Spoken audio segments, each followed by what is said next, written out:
So today I watched the documentary Waiting for Superman. Actually, I rewatched it. The first time I watched it was in 2012, 13, that particular school year. I watched it twice that year, actually. Actually, I watched it over a weekend. And it moved me so much that I said, this is something I want to share in my group advisory. And I think there's about 13 kids in that class, seniors. So I showed it to them, and we had a very deep conversation about education in America, about their experiences as young people growing up in the South Bronx, and I also shared with them my experiences as a kid who grew up went to high school in South Central LA, specifically actually South Bay, really out Inglewood, California. And we talked about the data that was presented, the history of education, why things were the way they were. We talked about school choice, the kids who are now adults, which we're talking about over 10 years ago, talked about, their experiences trying to find the right school, wanting to be safe, wanting to make sure they were getting the best education, wanting to do better than their parents did, the plea of their parents for them to do better than they were doing. And we sat together and watched the journey of a couple of families and kids in that documentary and what they were going through. And I think the most painful part was at the end, the documentary concludes or, wraps up with showing these kids applying to charter schools and going through a lottery system. And you had the mom who was doing whatever she could, whatever she had to make sure that her daughter was making it through private school, and and and then her not being able to pay and finding herself, faced with explaining to her daughter why she couldn't participate in the graduation ceremony, and that mother and her daughter applied for a charter school and didn't make the cut, weren't selected. That was painful to watch. I remember, a couple of my students back then crying, and saying that they went through the same thing, trying to get into a charter school. And then you had the other kids who went through similar experiences. And I think of all the kids who were there, at least of the kids who the kids connected to, felt that had like similar experiences as they did. There was a young man who was put on a waiting list. And I think like the next day or the day after, he gets a phone call saying that he was able to move up that list to getting a spot at a public charter boarding school. And I remember that part. I remember the kids in the classroom were clapping and cheering at the smart board. The video projection of that experience that young man was going through. So it was very visceral, very, very visceral. And what was so like in your face about it is the fact that, at the time I was an assistant principal. I was an educator in a public school in the Bronx. And a lot of the heaviest data around struggling schools comes from inner city schools, and the Bronx, tends to pop up on that list quite a bit for New York City. And here I was sitting in the classroom with young people who were defying the odds in a space and place where that shouldn't be the case. And 10 years later, I'm thinking about the faces in that classroom. They're all doing really well.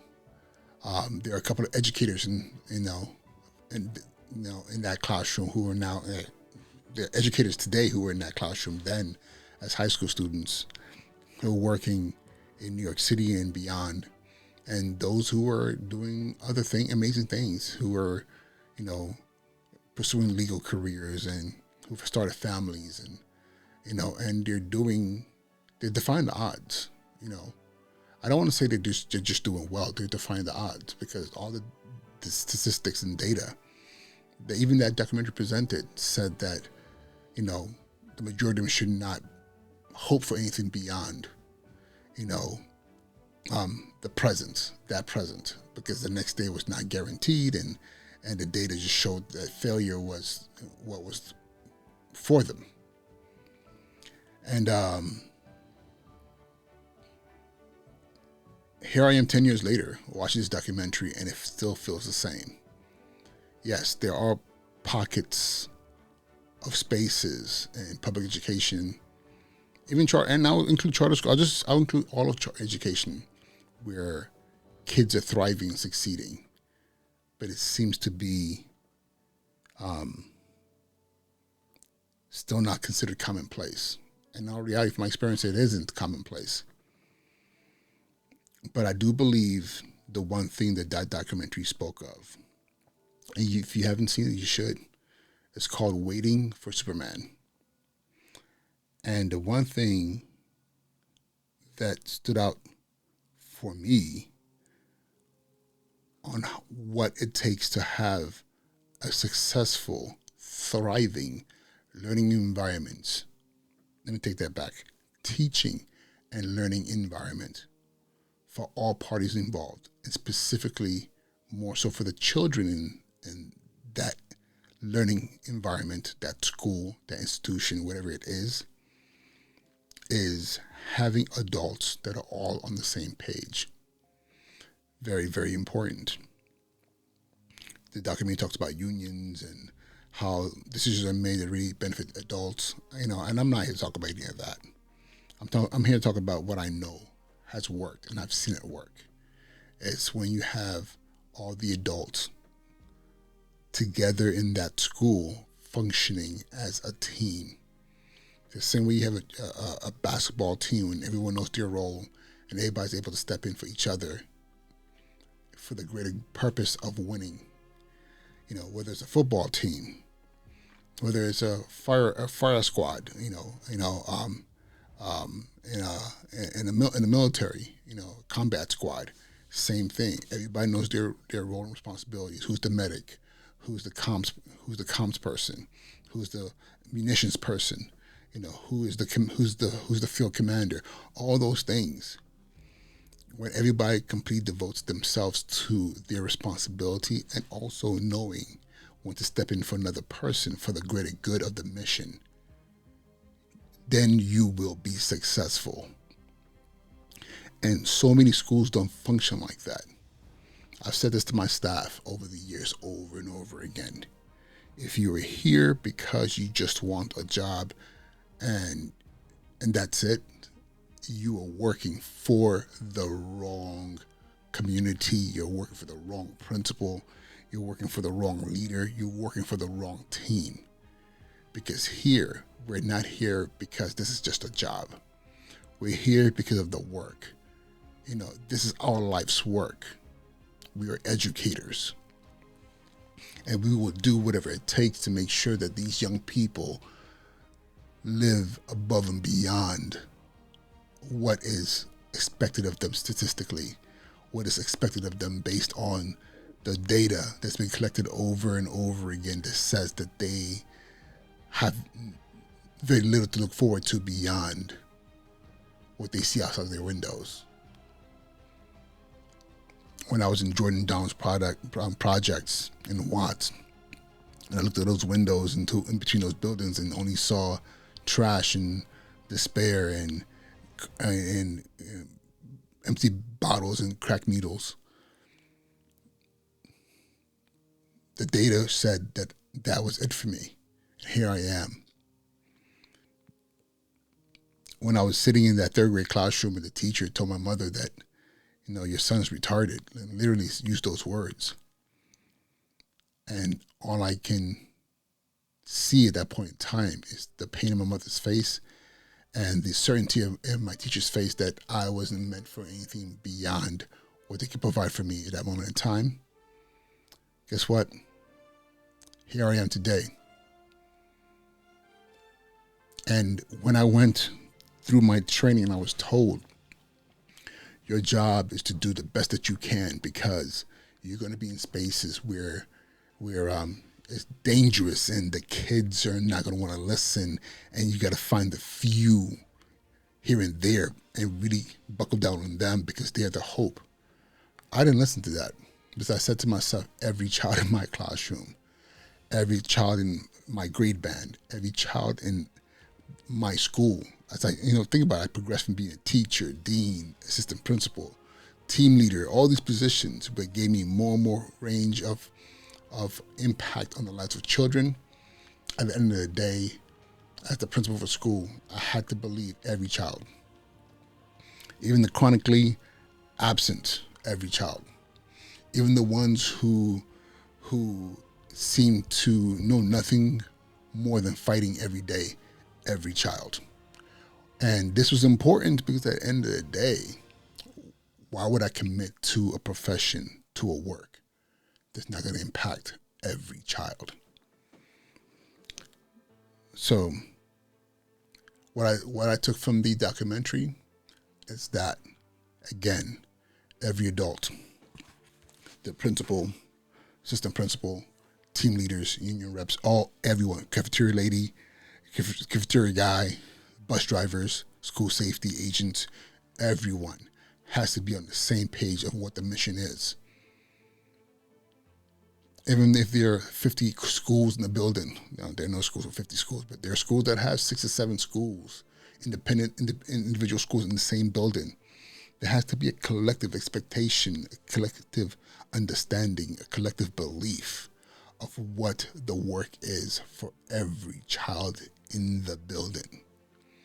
Because once you establish that, then guess what? Everyone knows what the work is. The children know that everyone knows what the work is. And the parents know what the work is. And as a matter of fact, I'm going to add one more thing if I jump off of this episode of the podcast. Every adult in the building, I must include every adult outside of the building, starting first with parents. If your parents can come into your building, as an active participating partner in the education of their child and all the children in the building, something is functionally wrong with that. A school cannot say it takes a village when we exclude parents. Yes, a lot of schools are like, you don't understand the kind of parents I have, and we just try to make sure that we minimize distractions.